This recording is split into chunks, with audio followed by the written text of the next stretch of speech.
ఇరాన్తో యుద్ధం ముగిసింది, శాంతి ఒప్పందం కుదిరింది. ఇక రష్యా ఉక్రెయిన్ యుద్ధాన్ని తేలుస్తాను అంటూ ఉన్నారు డొనాల్డ్ ట్రంప్. సార్, అమెరికా అధ్యక్ష ఎన్నికలకు ముందు కూడా ట్రంప్ ఇదే చెప్పారు.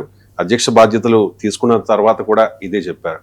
ఉక్రెయిన్ రష్యా యుద్ధం స్టార్ట్ అయ్యి 4 సంవత్సరాల 4 నెలలు దాటింది సార్.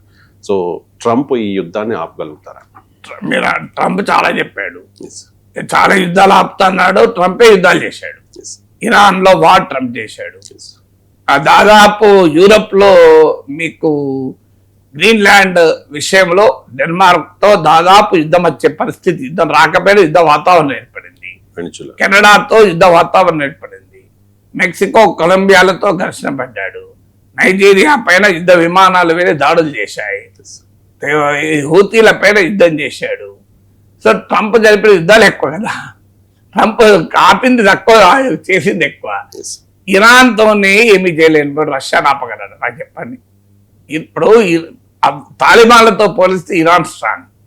తాలిబాన్లకే వేల తర్వాత అన్న పారిపోయింది అమెరికా సైన్యం. ఇక ఇరాన్తో గెలుస్తుందని నేను మొదలు చెప్తున్నా. ఇప్పుడు ఇరాన్తో చేయండి, రష్యాతో ఏం చేయగలుగుతున్నా చెప్పండి. సో రష్యాను ఏం చేయగలుగుతారు? రష్యా అయితే ట్రంప్ భాషలో చెప్పాలంటే one of the powerful nations in the world కదా. స్టిల్ మిలిటరీలీ, ఎకానమీ రీత్యా నీకు పాత సోవియట్ యూనియన్ లేకపోవచ్చు, మిలిటరీ రీత్యా లేకపోవచ్చు, కానీ స్టిల్ రష్యా ఇది one of the leading military powers. So మరి రష్యా ఏం చేయగలుగుతాడు? ఇలా ఉక్రెయిన్ భూభాగాన్ని 20% రష్యా ఆక్రమించుకున్నది. ఏం చేస్తుంది ట్రంప్?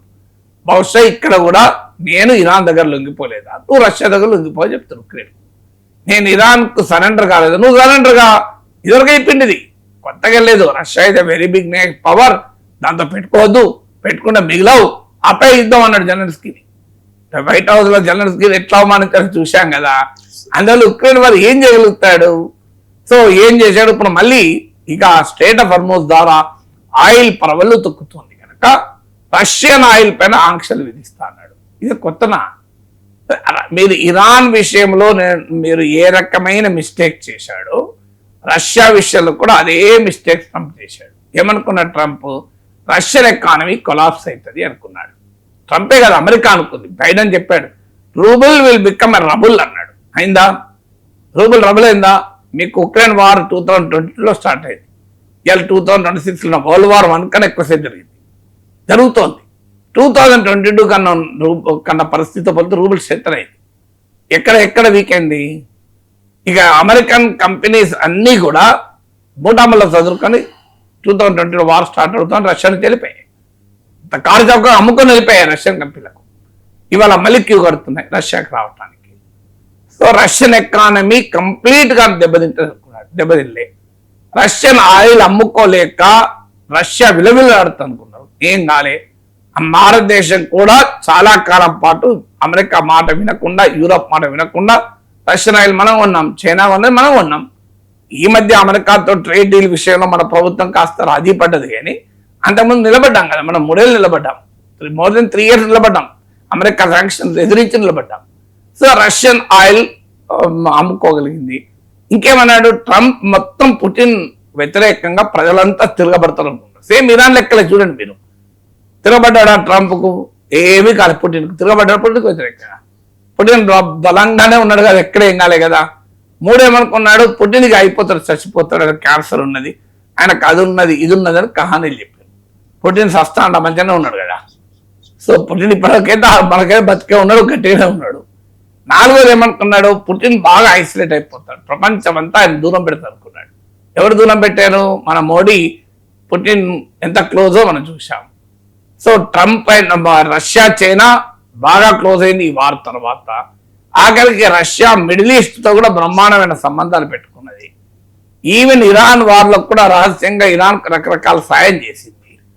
ఏం ఇరాన్ ఎక్కడ పుట్టిన ఎక్కడ ఐసోలేట్? యూరోప్, అమెరికా ఒక్కడు అన్నాడు తప్ప ఎవరు పట్టించుకుంటున్నాడు? పుట్టిన ఐసోలేట్ అయినా కాలేదు. సో మీరు ఎక్కడ చూసినా చూడండి, అఫ్కోర్స్ పుట్టిన క్యాలిక్యులేషన్లో ఫెయిల్ అయినాయి. పుట్టిన ఏమనుకున్నాడంటే ఉక్రెయిన్ వారం రోజులు 15 రోజుల్లో క్లోజ్ చేస్తా అనుకున్నాడు. సేమ్ ట్రంప్ లాగానే.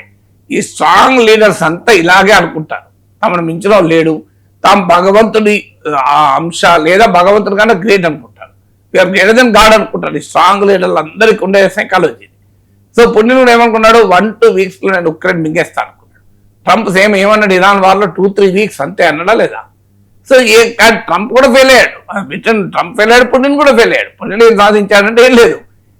4 ఏళ్ల తర్వాత కూడా ఈ కాంట్ విన్ ఓవర్ ఉక్రెయిన్ భూభాగం 20% ఆక్రమించచ్చు, కానీ ఉక్రెయిన్ అయితే ఓడించలేకపోయాడు కదా. అమెరికా మిలిటరీ మద్దతు తగినా కూడా ఓడించలేకపోయాడు. That is the age of the modern age. అర్థం కావాలి, మిలిటరీ సొల్యూషన్స్ ఉండవు అన్నిటికీ. ఇప్పుడు ఉక్రెయిన్ వారు కూడా మిలిటరీ సొల్యూషన్ ఉండవు. మన ప్రైమ్ మినిస్టర్ అనేది correct, this is not the Ira of war, ఇది యుద్ధాల యుగం కాదు ఇది.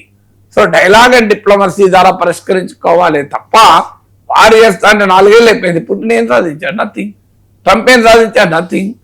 సో పుటిన్ కు ఉన్న అడ్వాంటేజ్ ఏంటంటే already 20% of the Ukraine land ఆక్రమించుకున్నాడు, నెంబర్ 1. నెంబర్ 2, గతంతో పోలిస్తే అమెరికా సపోర్ట్ లేదు ఉక్రెయిన్ కు. నెంబర్ 3, రష్యన్ ఎనర్జీ ఎక్స్పోర్ట్ ఆగడం వల్ల యూరప్ దెబ్బతిన్నది, ఇబ్బంది పడ్డది యూరప్. నెంబర్ 4, రష్యన్ ఎకానమీ నిలబడ్డది కనుక, తన పుటిన్ సర్వైవ్ అయ్యాడు కనుక ఆయన ప్రాబ్లం లేదు. ఈ can afford to continue this war. అంటే ఈ వార్ని ఇలాగే ఎంతకాలమైనా ఉంచగలుగుతాడు. లేదా ఫ్రోజన్ వార్ అంటారు, అంటే ఒప్పందం కుదరదు, వార్ ఆగదు, అంటే వాన ఆగదు, బురద ఎండదు అని మాకు తెలుగులో సామెత ఉన్నది. వాన ఆగదు, చెరువు నిండదు. సో అది సామెత. లేదా వాన ఆగదు, బురద ఎండదు అని ఉంది. సో అలా ఇది నడుస్తుంది ఇట్లనే. సో దానికేం నష్టం లేదు, పుట్టినకేం నష్టం లేదు. ఈ ఎంజాయ్ ద స్టేటస్ కు నష్టం జెలెన్స్కీ, నష్టం ఉక్రెయిన్కు. సో స్టేటస్ కోని ఎంజాయ్ చేస్తూ రష్యా ఉంటుంది. అందువల్ల ఇరాన్ని ఏం చేయలేడు, ఏదో రష్యాని చేస్తాడు, పుట్టిన చేస్తాడని నేను అనుకోను. ఇలాగే మాట్లాడుతుంటాడు. బహుశా అందరికి చెప్తాను, నేనే సరెండర్ అయ్యొచ్చినా మీరు కూడా సరెండర్ కానీ పుట్టినకు క్లోజ్ చేద్దాం దుకాణం అంటాడు.